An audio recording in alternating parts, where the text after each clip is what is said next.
मग त्यांचं लक्ष या वक्फ बोर्डाच्या संपत्तीकडे गेलं. आता हे विकलं पाहिजे आणि त्यासाठी त्यांनी हे विधेयक आहे. सगळा देश विकून झाल्यावरती त्यांना वक्फ बोर्डाची संपत्ती दिसली 2,00,000 कोटींची.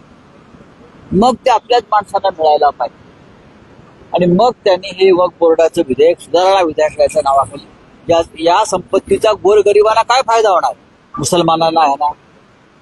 भविष्यामध्ये या सगळ्या संपत्त्या भारतीय जनता पक्षाच्या संबंधित उद्योगपतींच्या किंवा त्यांच्या नेत्यांच्याच घशात जाणार आहेत, हे सत्य आहे.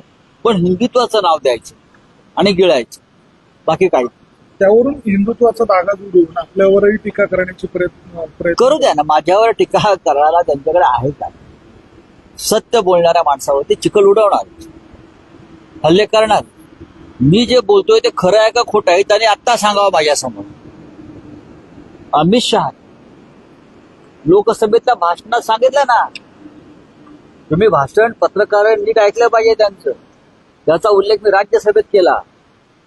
अमित शहा असं म्हणाले की 2025 पर्यंत ज्या मशिदी आहेत, मदरसे आहेत, दर्गे आहेत, आम्ही त्यांना हात लावणार नाही. किती महान विचार होतील. आम्ही त्यांना हात लावणार नाही, पण रिक्त जमिनी आम्ही विकू आणि गरीब मुसलमानांना पैसे देऊ. शक्य आहे. म्हणजे रिक्त जमिनी विकण्याचा विषय त्यांनी काढलेला आहे. म्हणजे खरेदी विक्री आली, बेचेंगेवर खरीदने की बात आ गई. हे त्यांच्या डोक्यातला मळमळ जे आहे पोटातली बाहेर आहे. बेचेंगे, देश बेचेंगे और वक्फ बोर्ड की प्रॉपर्टी भी बेचेंगे, हे अमित शहाने स्पष्ट केलं आहे. म्हणजे आम्ही जे म्हणतोय हिंदुत्वाच्या नावाखाली तुम्ही देश विकला, आता वक्फ बोर्डाच्या प्रॉपर्ट्या विकताय. भविष्यात चर्चेस म्हणजे ख्रिश्चनांच्या प्रॉपर्ट्या विकतील, जैनांच्या प्रॉपर्ट्या विकतील, पारशांच्या प्रॉपर्ट्या विकतील. यांना फक्त विकायचं. बेचनेवाल्यावर खरीदनेवाल्यावर एक ही घर में राहते. शिंदेच्या शिवसेनेचे स्थापना दिवस आहे. काय तुमच्या भावना? भारतीय जनता पक्षाची जी स्थापना आहे ती आमच्या समोर झाली. जनता पक्षाचं विघटन झाल्यावर 1978 साली त्यानंतर या पक्षाची स्थापना झाली आणि मूळ शिवसेना जी आहे ही भारतीय जनता पक्षाला सिनियर आहे.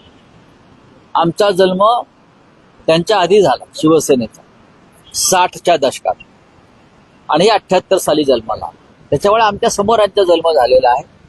पण तेव्हा एका उदात्त हेतून यांचा जन्म झाला. जन्माला ज्यांनी घातलं अपक्ष, त्यात शहाजहान सारखे बिचारे तुरुंगात आहेत. लालकृष्ण अडवाणी हे पक्षाचे संस्थापक, मुरली मनोहर जोशी, अटलजी गेले आणि आता पक्ष दुसऱ्याच लोकांनी हायजॅक केलाय. हा खरा भारतीय जनता पक्ष नाही असं मी सांगतो. शिंदेच्या शिवसेनेचे नेते दीपक केसरकर यांनी एक दावा केलाय की महाविकास आघाडी असताना ज्या वेळेला पंतप्रधान नरेंद्र मोदी यांच्यासोबत भेट घडवून आणण्याचा मी प्रयत्न केला होता, त्याची कबुली दिली. दीपक केसरकर मोदींची भेट घडवू शकतात का? कोण दीपक केसरकर? ते मोदींची भेट उद्धव ठाकरेंची घडवणार.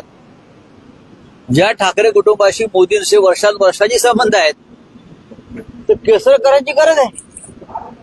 जे उद्धवजी नरेंद्र मोदींना फोन करून नरेंद्र भाई, कैसे हो नरेंद्र भाई किंवा कैसे हो उद्धव भाई, हे जे नातं तेव्हा होतं तर केसरकरमुळे होते का? केसरकर किती झाले हिंदुत्ववादी आणि भाजपवाले? काही खोटं बोलायचं, लंबी लंबी छोडके पतंग उडाते. दीपक केसरकरला गरज म्हणजे आम्हाला केसरकरांची गरज पडते का मोदींची भेट घ्यायला? मला सांगा, तुम्हाला तरी पटतंय का? ठाकरे कुटुंब आणि मोदींचे संबंध ठीक आहे, आता आमच्यात मतभेद आहे, पण संबंध आजही केसरकर सारख्या माणसांची जर गरज लागली असेल आम्हाला, तर आम्हाला राजकारण सोडलं पाहिजे. रावसाहेब, पण हे मतभेद तुम्ही आता उल्लेख केला, हे मतभेद